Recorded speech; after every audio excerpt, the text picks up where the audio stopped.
ഇവാഞ്ചലിയും അനുദിന സുവിശേഷ വിചിന്തനം. ഈശോയിൽ എത്രയും സ്നേഹം നിറഞ്ഞവരെ, മാർച്ച് 24 തിങ്കളാഴ്ച തിരുസഭ മാതാവിനോട് ചേർന്ന് വിശുദ്ധ ലൂക്കായുടെ സുവിശേഷം 4-ാം അധ്യായം 24 മുതൽ 30 വരെയുള്ള തിരുവചന ഭാഗമാണ് നാം ധ്യാനിക്കുന്നത്. പ്രവാചകൻ സ്വന്തം ദേശത്ത് അവഗണിക്കപ്പെടുന്ന സുവിശേഷ വായനയിലൂടെയാണ് നാം ഇന്ന് കടന്നു പോകുന്നത്. ഈ സുവിശേഷ ഭാഗത്തിൽ തന്നെ ഈശോനാഥൻ യെശയ്യാപ്രവാചകന്റെ തിരുവചനം ഉദ്ധരിച്ചുകൊണ്ട് തൻ്റെ ജനത്തിൻ്റെ മുൻപിൽ താൻ എന്തിനാണ് ഈ ഭൂമിയിലേക്ക് കടന്നു വന്നതെന്നും തൻ്റെ പ്രവാചക ദൗത്യം എന്താണെന്നും താൻ ആരാൽ അയക്കപ്പെട്ടതാണെന്നും വ്യക്തമാക്കുന്നുണ്ട്. എന്നാൽ ആ ജനം എങ്ങനെ ദൈവത്തിൻ്റെ സ്വന്തം ജനമായ ഇസ്രായേൽ ജനം ഏലിയ പ്രവാചകനെയും എലീശ പ്രവാചകനെയും അവഗണിച്ചതുപോലെ ഈശോനാഥനെയും അവഗണിക്കുകയാണ്.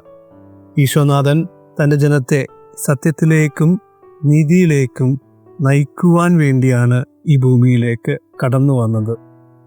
എന്നാൽ ആ ജനം അവരുടെ അഹങ്കാരം മൂലം ദൈവവചനത്തെയും പ്രവാചകരെയും നിഷേധിക്കുകയാണ്.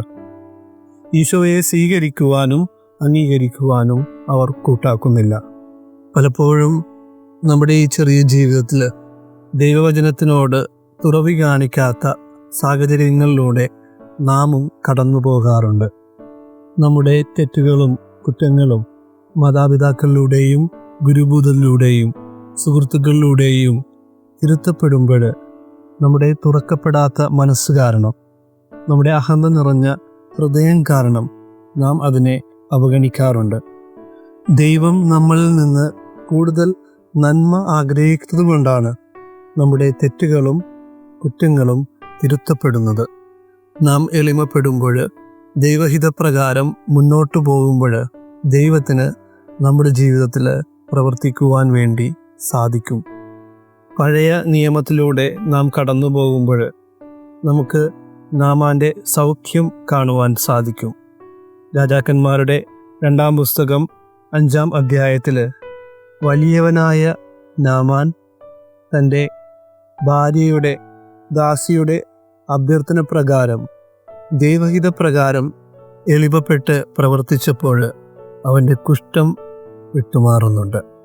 ഈ നോൻപ് കാലത്തിലൂടെ നാം കടന്നു പോകുമ്പോൾ ദൈവം നമ്മളിൽ നിന്ന് ആഗ്രഹിക്കുന്നത് അതാണ്.